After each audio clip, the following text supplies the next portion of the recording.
Okay, here's the story. Welcome to Professor Tova Ganzel, who I had the opportunity to hear at a sad event last year when he did an Azkara for Rav Ronen Neubert, but who has a wonderful reputation, not just in times of sad smachot, but in happy smachot, and certainly joining together to hear the Shirat HaTorah this last week of the year together is an opportunity to learn together with you and from you. So thank you for being here.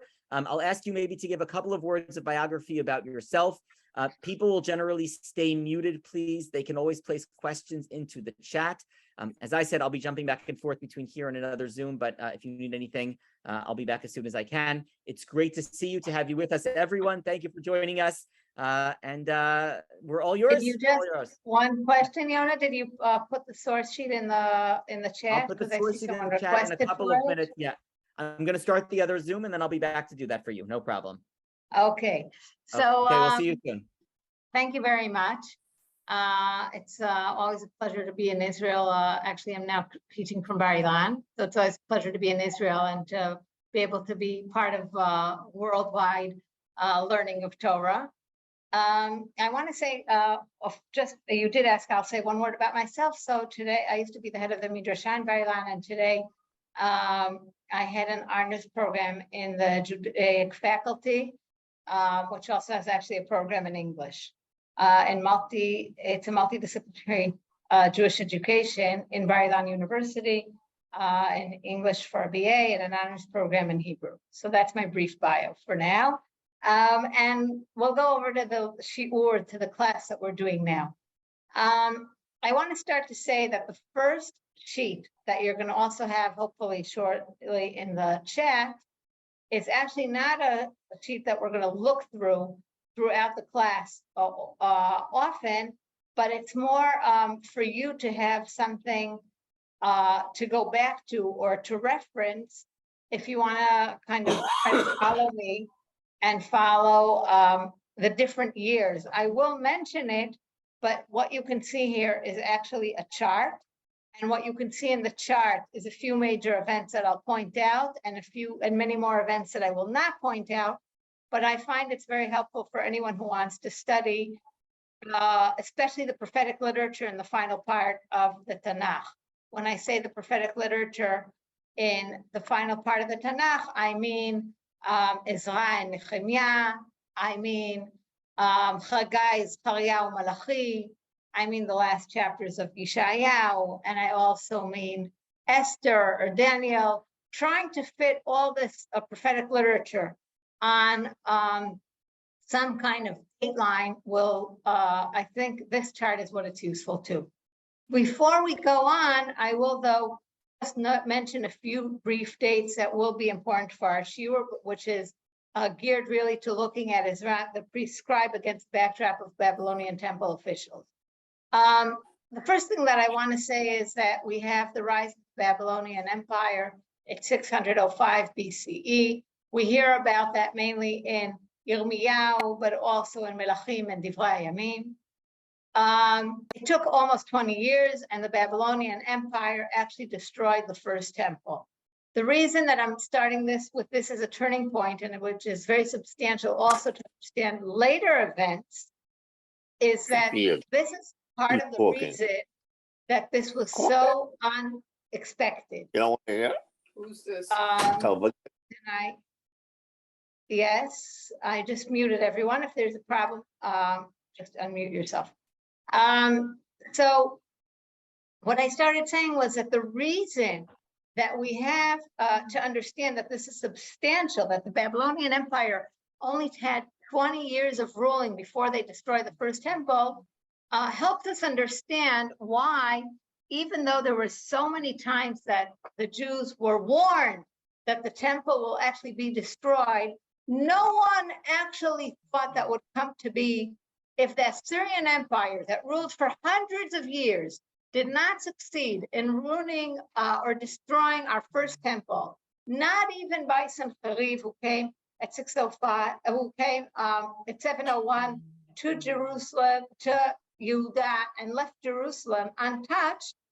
The understanding that there would be an empire that would rule for only 20 years and they would succeed to touch the untouchable as far as the Assyrian Empire was something not to be thought of. And I want to say even more so. I want to say that if you think about it on a theological level, there's a reason for this. Because if the Assyrian Empire would conquer the first temple, then the understanding, the general understanding would have probably been that just like they conquered the whole world, it makes sense that they'll also conquer Jerusalem.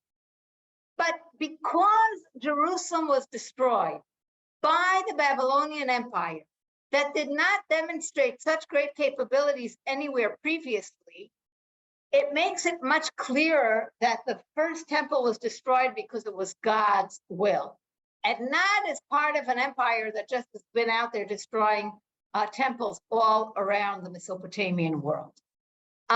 So when we understand that, we also understand another additional important thing, which is that the Babylonian Empire barely left any marks on history.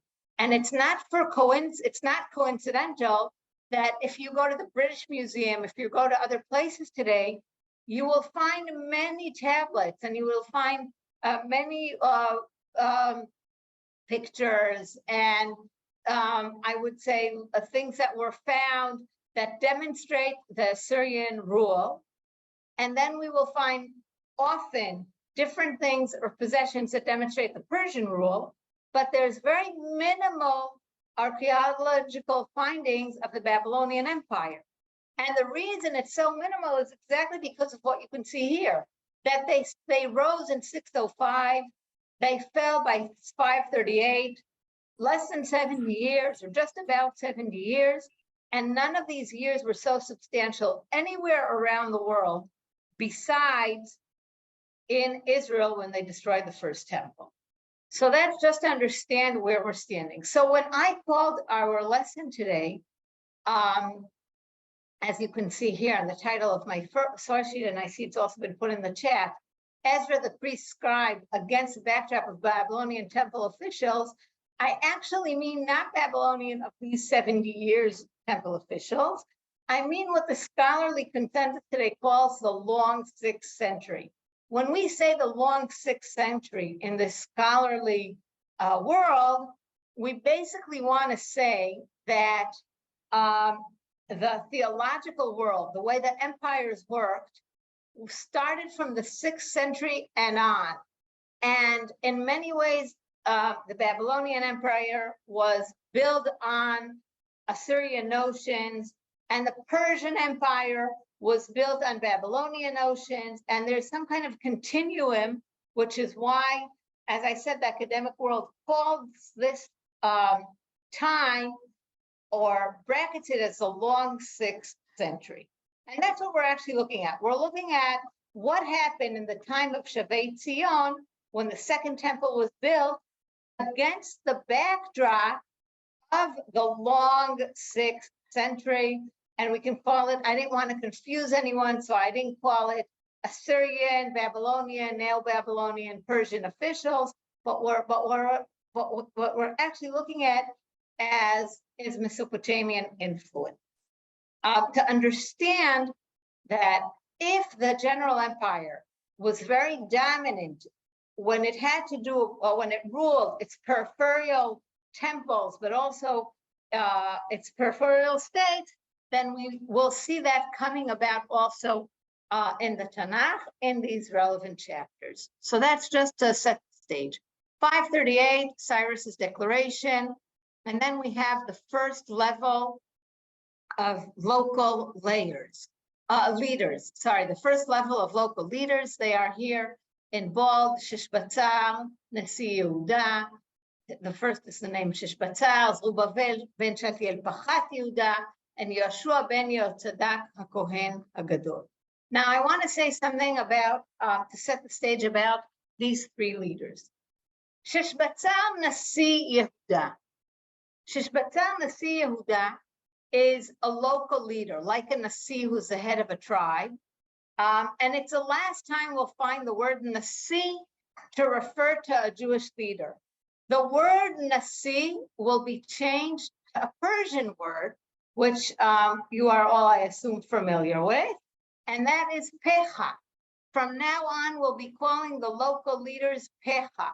We'll take away the term nasi, which we also found earlier in the first temple text, which we also found in Ezekiel in the chapters of the visionary temple. And we actually see here like a transformative text where we can see Shishbatza under the name Nasi.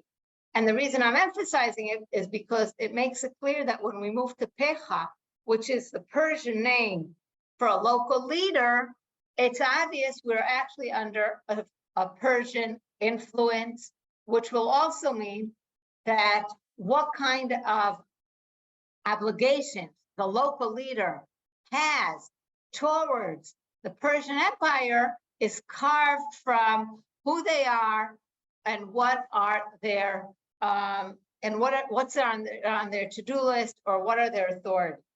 So that's Nasi Yehuda. We're going to part from the word Nasi. We won't see Nasi'im anymore in the Second Temple literature.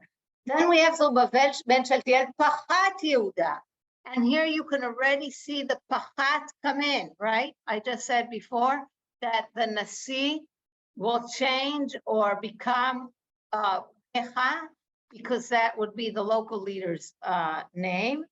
I see someone mentioned here Halkashata, which we also have about Nehemiah. True, that's also under Persian influence. We have parallel titles in the Persian text. If I have time, I'll discuss it a little bit in the future, but that's an excellent example for what I'm saying exactly. Thank you for that, Hannah. And Yoshua ben Yotzadaq Kohen Gadol, where we do have a high priest. And here's the turning point in the Cyrus Declaration. It's not only about the Jews being able to build temples, it's about all the peripheral temples being relocated by their own gods. And that's the difference between the Cyrus Declaration that we see in the Tanakh and the Cyrus cylinder that you can see at a British Museum. While the Cyrus cylinder in the British Museum calls all the nations, each to come and rebuild their own temple and basically worship their own God, which makes it a much more universal call. Our Tanakh makes that sound as if it's a very personal opportunity for the Jews. The difference between making it sound like a personal opportunity for the Jews and a general option on the table for all countries that the empire rules is obviously a huge difference, again, from a theological point of view for the Jews, because if it's only the Jewish temple and God who are able to come back and rebuild their ruins, that would mean that there's, I would say, a universal acceptance of the status of Hashem, which is what we were waiting for when after the first temple was destroyed and there was such a Chilul Hashem out there. So we are waiting in the second temple to see Kiddush Hashem, to see a turning point in that. But if this is really an opportunity given evenly, totally evenly, to all peripheral temples, then we can understand the ambivalence in the people who are called to come back, because they had expected wide recognition of God's place in the world. And what they get instead is a very local opportunity to build a temple. With that, on the first few days, and understanding that there's a first wave of return, and understanding that they build foundation for the second temple, they construct an altar, and then trouble comes, and there's a delay in the construction. You can see it on the source sheet. I'm moving a little down. It takes almost another 20 years or 15 or 20 years. They rebuilt the temple. We'll talk about that in a few more minutes. And then they actually want to know, is this temple the real thing? And one of the ways that they ask if this new temple is the real thing is by asking, do we actually expect this temple that we're building to be good enough so we could dismiss our fast days, Tisha B'Av, Yud Zayin B'Tammuz, Asara B'Teves, and the question that's up in the air actually demonstrate the ambivalence forward this second temple. Is it the real thing? Is it not the real thing? How will we know if it's real? Just to finish the outline so we can reach also Ezra and Nehemiah, I will say that the second temple was built. You can see here, 516, if you look at the pointer on the sheet. Finally, the second temple is done. And how do I know that it wasn't so substantial for all the Jews around the empire? Because the next thing we know is the mention of Achashverosh and Megillat Esther. And everyone here knows that Megillat Esther does not mention the Jews in Jerusalem or the temple in Jerusalem as a relevant place to turn to when they are under this this gzera of Haman. So if Haman's gzera did not get the Jews all fleeing back to Israel, if Haman's gzera did not make them turn to the priests in Jerusalem, if Haman's gzera did not make the Megillat Esther even mention by passing that maybe we should go to the Jews in Israel and ask them for help, that says a lot about the status of the temple in Jerusalem. And I would say how some of the Jews in diaspora found it totally irrelevant to their lives or their Jewish lives or their Jewish identity, even when their trouble came along. I will just say one more note about that the fact that it was so irrelevant obviously also influenced the feeling of the people living in Judah, meaning in Yehuda. This is a two-way street.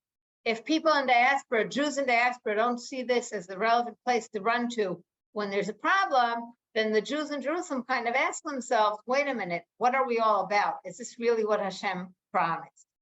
And it's exactly for that reason that I say time and again that we actually have Jews in diaspora ever since the Joachim exile in 597 BCE. Because if you want to ask, when did Jews start living outside of Israel? Not like the 10 tribes 150 years earlier that just assimilated, but really keeping and holding on to their Jewish identity in diaspora. It's from Galut Yoachim in 597. And you can see it here on the source sheet. You see Yoachim's exile, 597. And it's up until today, meaning and it's really about these biblical books, the final chapters in Yechezkel and Esther, and also Ezra and Nehemiah, that give us different perspectives of how we should go about this as a Jewish nation. Then finally, we reached the arrival of Ezra.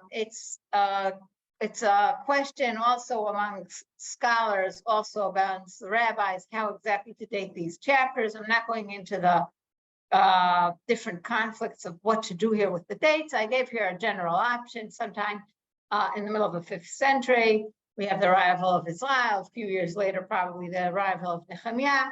What we know is that there was a time that Israel worked alone, and there was a time that he worked with Nehemiah. And you can see here, basically what I put on the chart is until the end of the Persian period.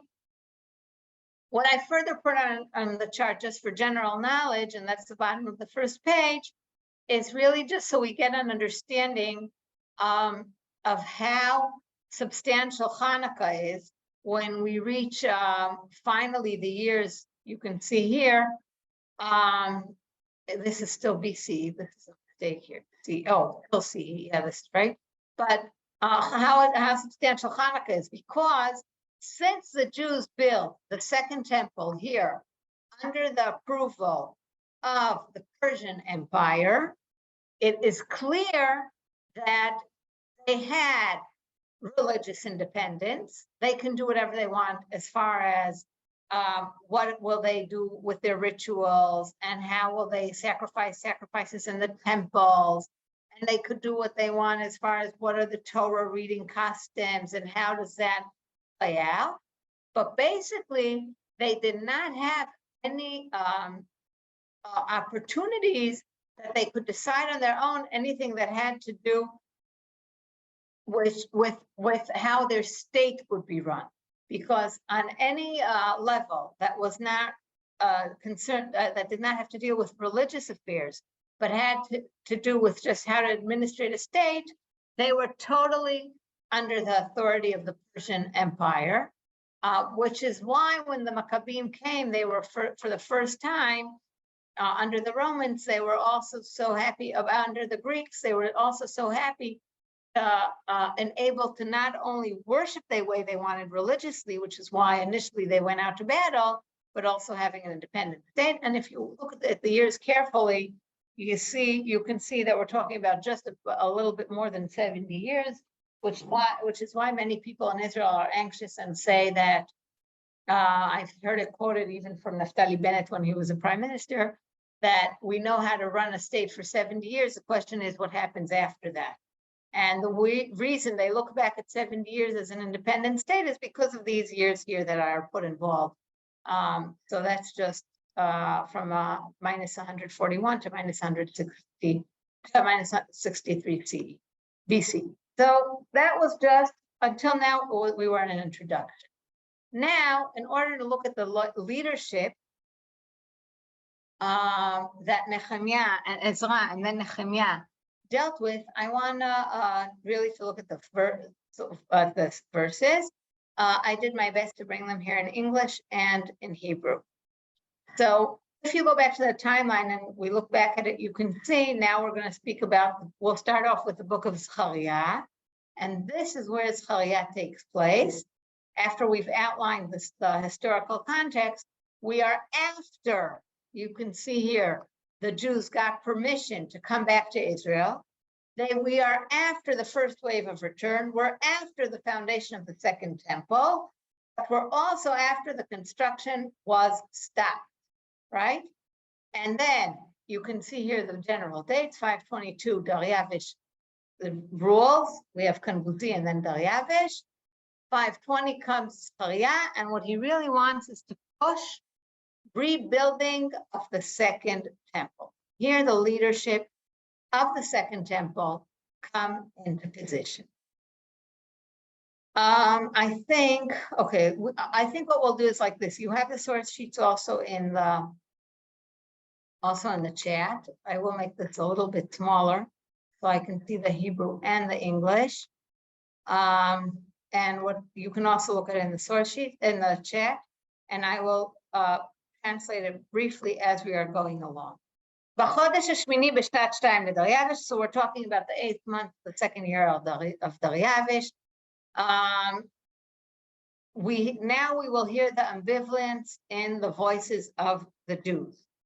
And they come to Zechariah, and Hashem Hayad Var Hashem El Zechariah. Hashem comes to Zechariah, and he has to deal with the fact that the leadership has to demonstrate a way where they recognize that this is really God's temple that should be being built, even though it does not look like they had initiated building of the second temple will look.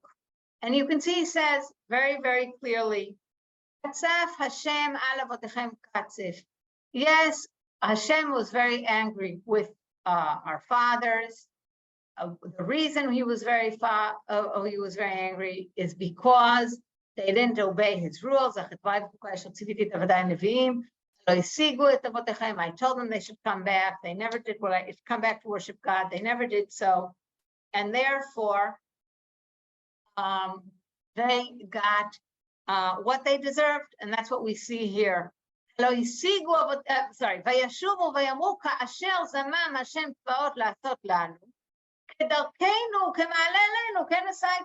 we can't complain.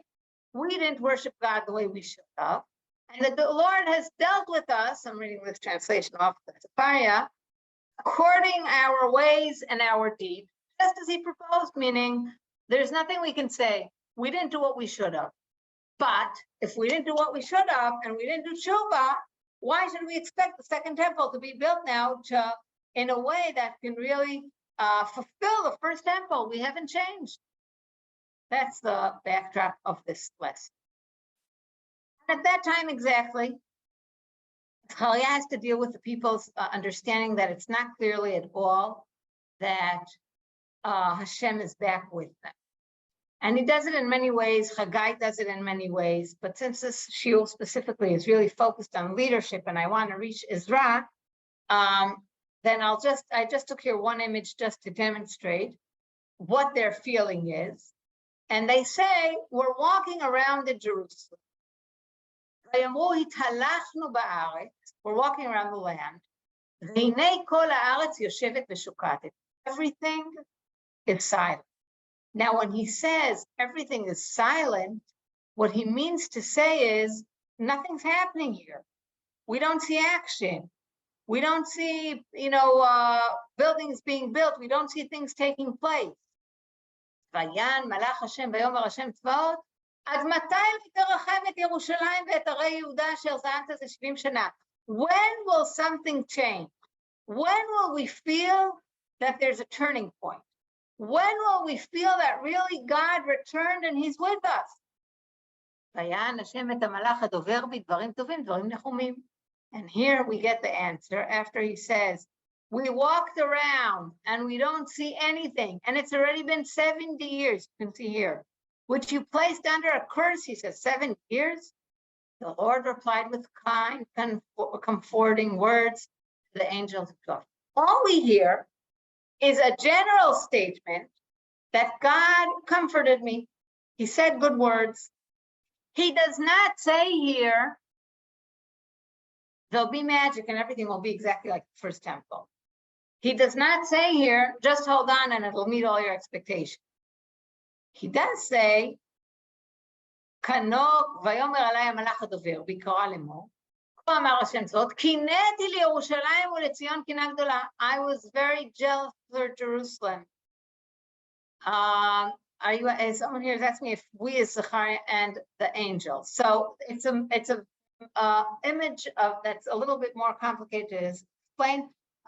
So the answer is yes and no, but I'm putting that aside because it's part of this. There's marot saria, something like Rambam says it's between prophecy and regular conversation. So let's just put the angel on the side because maybe I'll say one more thing about the angel since Caroline asked, and I'll say that what Chazal tell us is that as the time proceeded, Nevuah became less obvious. So the Nevi'im of the second temple are seem to be less, you can call it less sharp, you can say less on top of it, you can say less closer to God than, not as close to God as in the first temple. It's something about the fact that the Nevuah is really kind of downgrading in a certain way, and that's why the angels come into place. So that's at least Chazal's understanding for the angel. So I'm just putting that in parentheses. It was just an answer to your question. But I want to go on and say that God tells them, yes, I was jealous of Jerusalem, and I was angry about Jerusalem. And now what he wants to say, לכן כה אמר השם, שבתי לירושלים ברחמים, and I have come back to Jerusalem, and I'm very merciful for Jerusalem.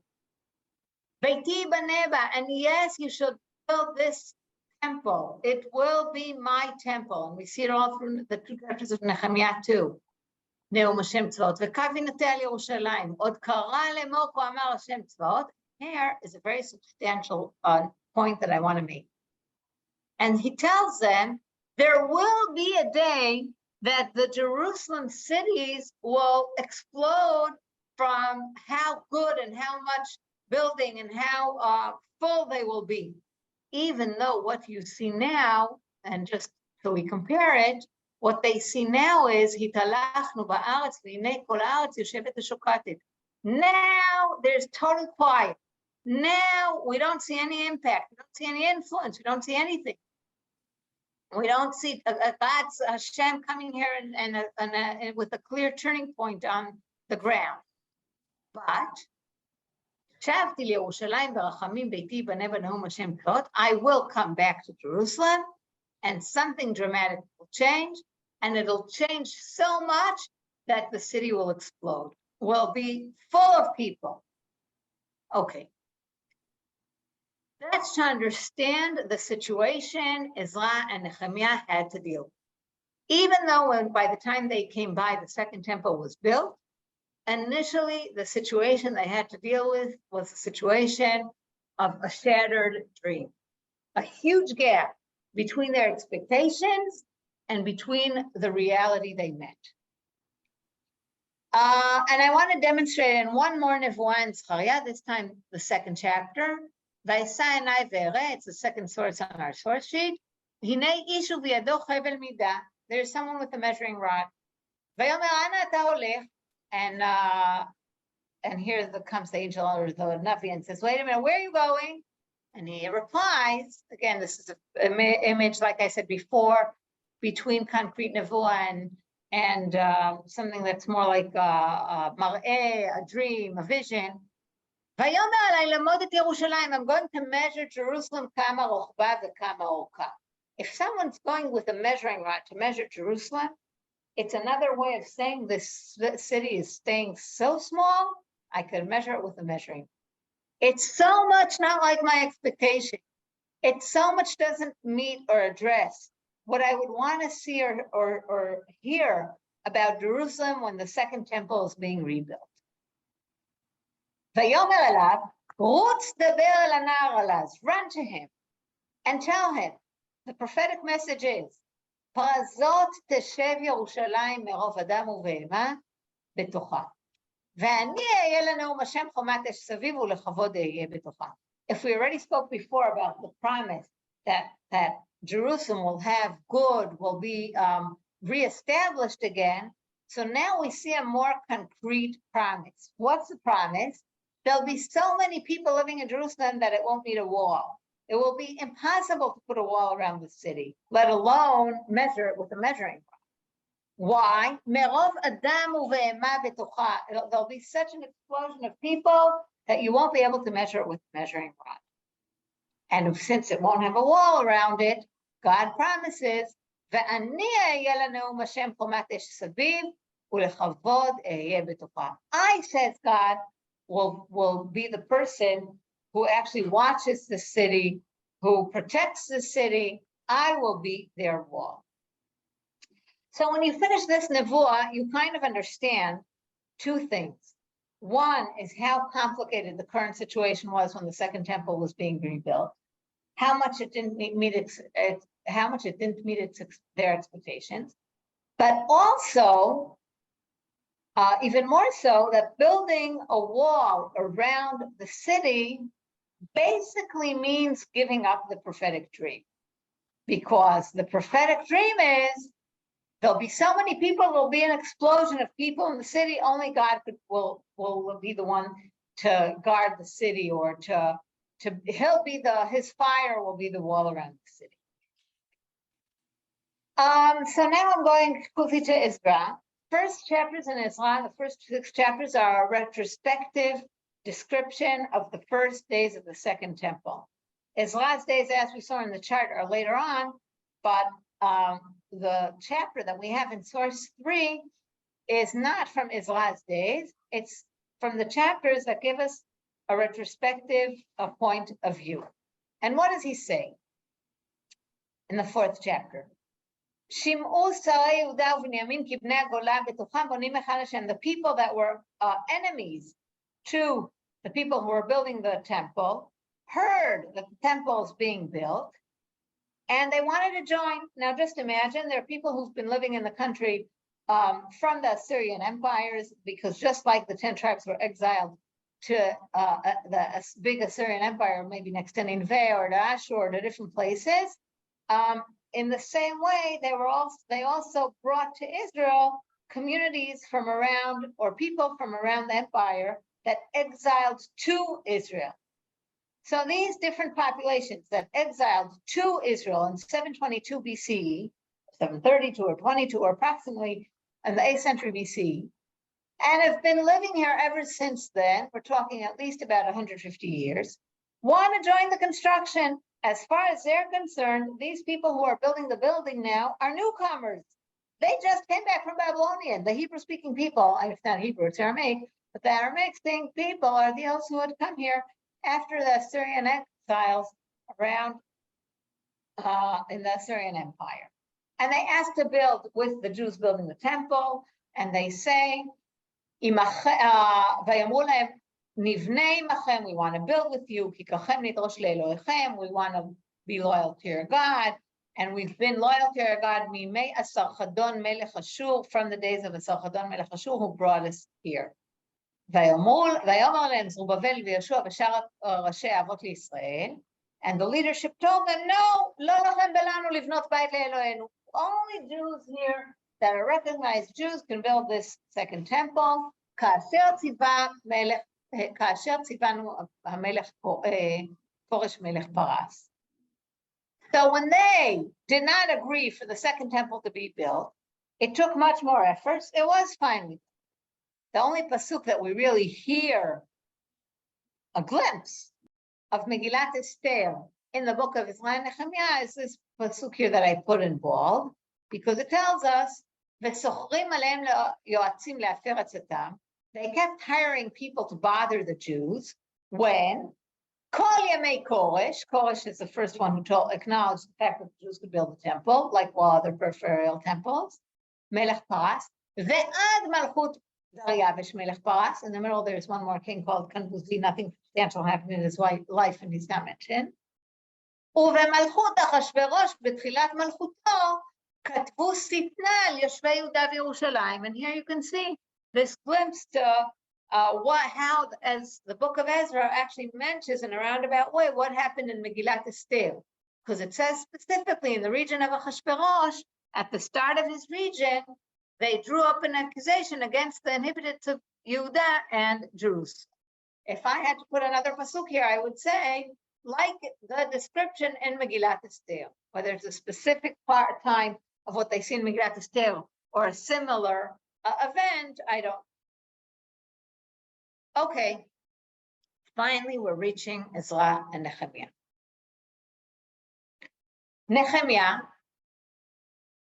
who came a little bit after Ezra, was, like we can see here in the fourth source, someone who had a high position in the Persian temple. And as we see in Nehemiah Perek Aleph, Divrei Nehemiah ben Chachila, Vahi b'chodesh Kislev. Note that we're moving from months that are named by months, the Chodesh HaRishon, HaShani, HaShlishi, etc., to the Babylonian names, Shvat, Adar, Nisan, and here's Kislev. Just shows us how much the empire influenced the Jews, even up to the degree of the way they called their months. ואני הייתי בשושן הבירה, I was sitting in שושן הבירה, and ויבוא חנני אחד מאחיי ואנשיו מירושלים, and someone came from Jerusalem, and I asked them, what's up in the Jerusalem city? How are they doing there? וישלם על היהודים הפלטה אשר נשארו מן השבי ועל ירושלים. Now, it's very interesting. He's sitting in the Persian Empire, and how does he relate to the Jews in Jerusalem? They are הפלטה אשר נשארו מן השבי ועל ירושלים. Those survivors in Jerusalem are the central part of the Jewish nation. We're not peripheral to them. We in the Persian Empire in Shushan. Those people in the Jerusalem city who built themselves a temple, it's not even us a temple, they're the remnant. So you can see why I say that the Jews in diaspora is actually from Galut Yoyachin, and even the notion of who's the remnant and who's holding on to the substantial, big, central communities in the eyes of the Jews sitting in Shushan is them in exile. He has no idea what's going on in Jerusalem, but he hears apparently nothing's so good going on, because he asked about this remnant, and his response is, ויאמרו לי, הנשארים אשר נשארו מן השבי, those people, the survivors who survived from the, you can see it here, captivity, שם במדינה ברעה גדולה ובחרפה. They have such a hard time. וחומת ירושלים מפורצת, ושערה ניצתו באש. Listen, there's a huge problem there. Jerusalem walls fell, and the gates have been destroyed by fire, and they have no protection. Just imagine conflict between the prophecy of Zechariah that the fact that there are no gates and no wall around Jerusalem is because God's protecting them. And the current state of affairs, where the fact that there's no gate and no walls actually demonstrates how vulnerable they are and how easy it is to actually attack the Jews. I heard these things, says Nehemiah. I started crying. And I started fasting. Please, God, listen to me. I really want, I'm praying to you. Please listen to me and help me. So we say in a davening. What does he want?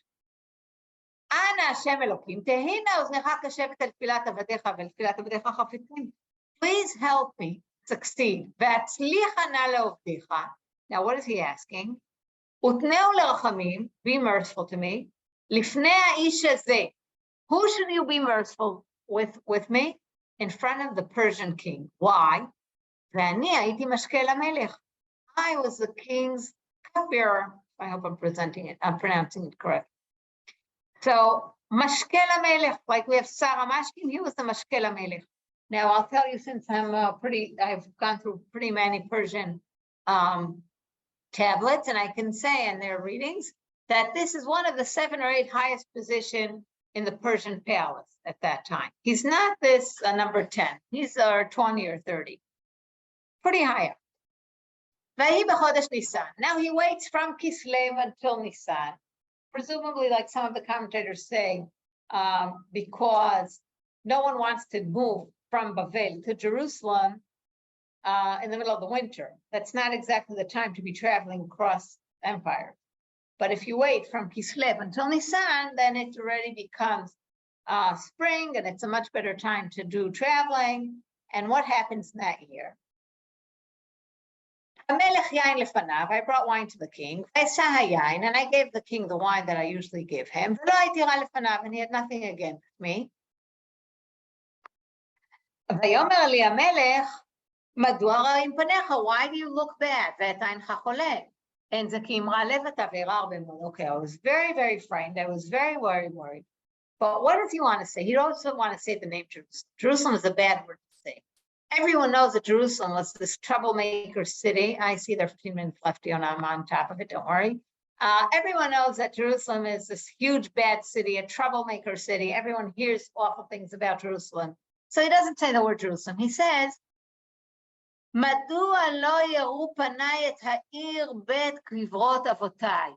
have a cemetery. There's some graves I want to visit there. I have some kind of city far out there in the empire that I have an issue with, that their gates were all burned. Okay, what do you want exactly? If you agree, let me please go to Yehuda, not Jerusalem. Again, this cemetery, this graveyard that my great-grandparents are buried. And he says, quietly. Let me build this quickly. I won't make a big fuss. Don't make a big deal of it. No conflictual issues. And here, this is like a cynical part of the Tanakh. It's like saying he's making these decisions in a situation that for Nehemiah is very, very, very emotional and very substantial. And there's this woman sitting there next to the king, and the fact that the verses kind of mention it shows us in what state of mind was the Persian king here. And we already know it fits well with our descriptions of Megillat Esther and Vashti and, the women's in the palace. But anyway, and what does he say? How long will you be gone for, and when will you come back? Okay, I gave him some kind of time, and he gave me even letters. And I got all the agreements and written agreements, so everyone will know that when I'm coming, it'll be fine. Wasn't so easy. There were many people that wanted to harm me or harm the building project that I had in mind. But I was in Jerusalem for 3 days. 3 days after I came, I woke up in the middle of the night. And I didn't tell them what I want to plan to do because I didn't want any trouble and I didn't want anyone to come against my plan. But you can see what he does. He goes out himself quietly at night. You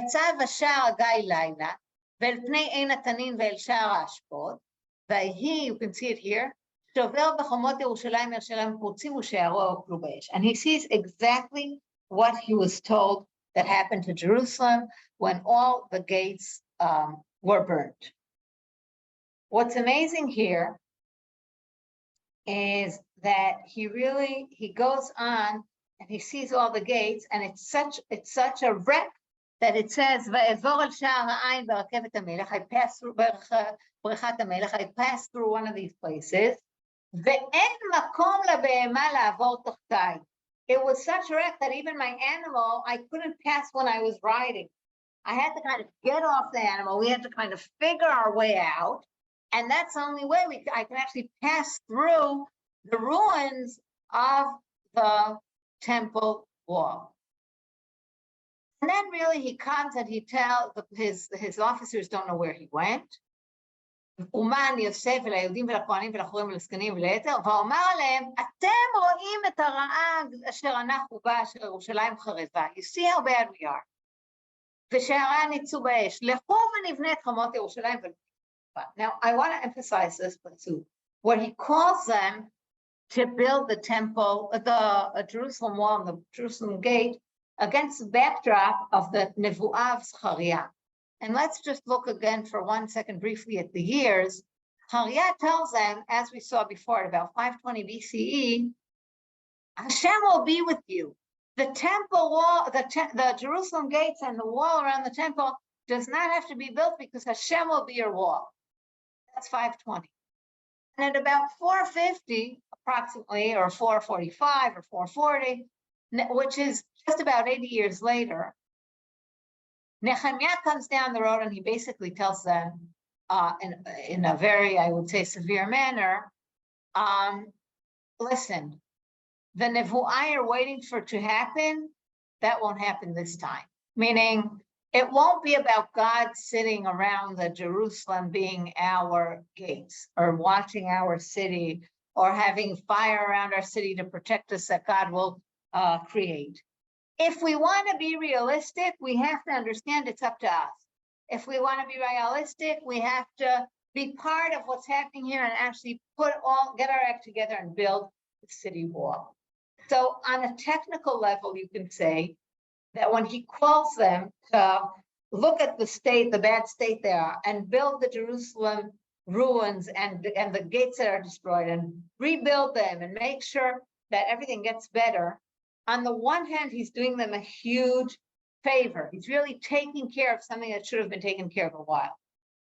But on the other hand, what he's demonstrating in such a, I would say, hard way to emotionally, is to really come to peace with the fact that the prophecies of redemption, as they are expected to be after the first temple was destroyed and looking at the second temple, are not going to be like they hoped they would be or expected them to be. It's a very hard, I would say, message to cope with, to really understand that the temple that you're going to be part of will look a little bit more like the opportunities all temples have in the Persian Empire than God's prophetic message of what a future Jewish temple will be like. And you can see that he really, if you study all of Nehemiah in depth, you'll see that he really completes his mission, but it's constantly a controversial one. And the controversy is partially because it's so hard, the times are hard, but it's also because it really is a mirror to people that's it, that our dream for now won't come true. And when he parts from the people, before he goes back to the Persian king like he promised, he says specifically, מיום אשר ציוורתי להיות פחם, you remember the word פחה בארץ, ילדה משנת 20 ועד 30, and he gives us the years, אני ואחי לחם הפחה לא אכלתי. I didn't take what I could have taken or what I deserved as far as the royal empire, the Persian royal empire was concerned. I didn't take anything from you Jews. I really did it what we would call today L'Shem Shammai. And he tells them, the leadership that you had before me, they took their taxes from you. I didn't take anything because I really believe I believe that in this time of that the second temple was rebuilt, the way we worship God is not by continuing to hope that he'll be himself the Jerusalem wall, and not by maintaining all my privileges as a leader, as a local leader, but really saying I came here from Hashem maybe to gap in a very practical way between your expectations, your visions, your dream, and the concrete situation. And I have to say that even after he built his wall, you can see the description here in Nehemiah Zayin, the city was large. Finally, he had a wall around it, but there weren't so many houses. It was a very small in its population. So now in the final few minutes, I want to really discuss Ezra, the priest-scribe, against the backdrop of Babylonian officials, and to say that exactly here we can see how Ezra fulfills an important piece alongside Nehemiah. And it's not coincidental that in the next chapter of Nehemiah, we have a description, and you can see it here. All the population comes out to the city outside the gate. We already have a wall that's built. I'm in verse 9. ויאמרו לעזרא להביא את ספר תורת משה אשר ציווה השם. ויבא עזרא את הכהן את התורה לפני הקהל הקדוש. So they ask Ezra to bring the Torah scroll, and he brings it, and he reads. Notice it's not a ceremony that takes place within the temple. Everything's changed. The temple's not the center of the Jewish nation, even though it's built. Now it's about getting the people together in the streets, in this case, outside of where they had just built the temple wall around the city. And what we can see here is really how Ezra and Nehemiah work together. On the one hand, we see Ezra Sofer, he's also a scribe, but he's also a priest. And next to him, we can also see he blesses a nation.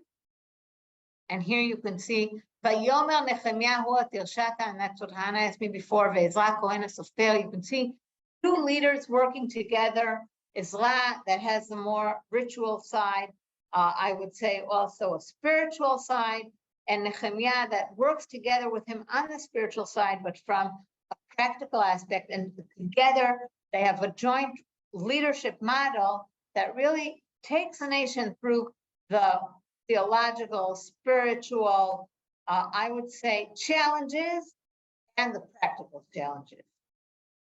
I want to give you one brief example before I end of this temple row working together in a dual manner. That we have many Babylonian texts, and I'm not going to quote all of them. You can see them here on the last page. But what I did emphasize here is that we see in the different letters, and they're interesting to read on their own merits, that always we have a temple administrator and a temple scribe. See, you can see it in this letter, see it in this letter, a temple administrator and a temple scribe, another temple administrator.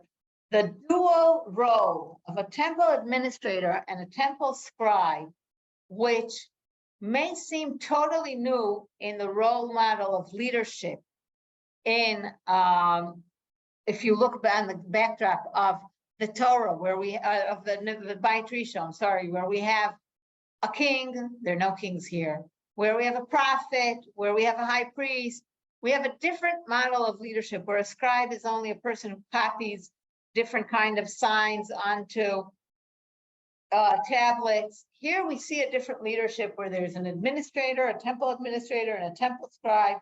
And really, that's the model that we have in Yehuda in the end of during the biblical period of the Second Temple.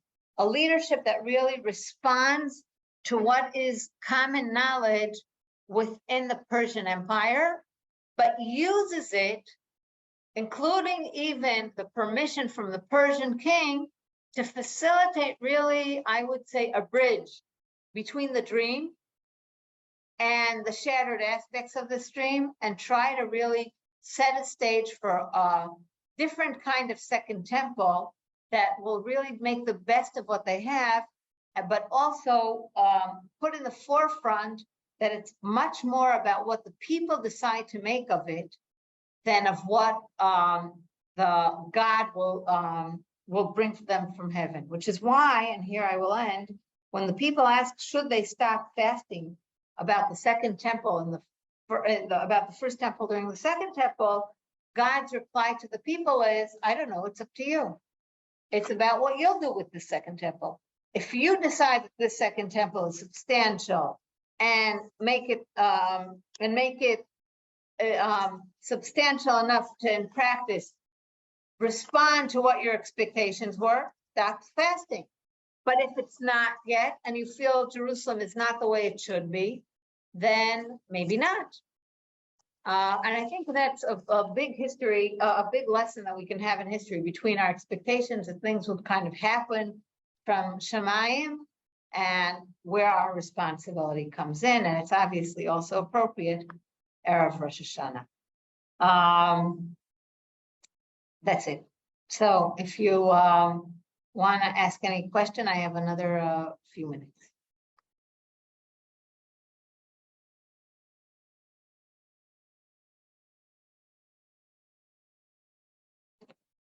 Okay, I guess there are no questions. Do I understand? Oh, Carol, yes. Carol, I just Carol. give a few more words about Ezra and why he's so highly valued by Chazal that they say if there hadn't been a Moshe, it would have been Ezra. Because he's the spiritual leader that basically bridges between prophetic literature, prophetic leadership that comes after a king leadership, and later the time where we have no words of God explicitly. So in that way, he's really a bridge between the different models of leadership that we know in Am Yisrael, between a king, a prophet, a Kohen Gadol, and later on the rabbinic leadership. And I see here another question in the chat: what's the role of the temple administrator and the scribe? So if you would ask me, in the Babylonian temples, they're basically the people who are running the temples for the Persian king. And it's very similar in what we see in Ezra and Nehemiah, whereas the temple administrator does more things like administrate building the walls, and you can see it on your source sheet. You can read them later, the sources. And the scribe does more the spiritual aspects, and that's exactly what we see Ezra doing. Any further questions? Okay, thank you. It was a pleasure being abroad for a few minutes. Shalom from Israel.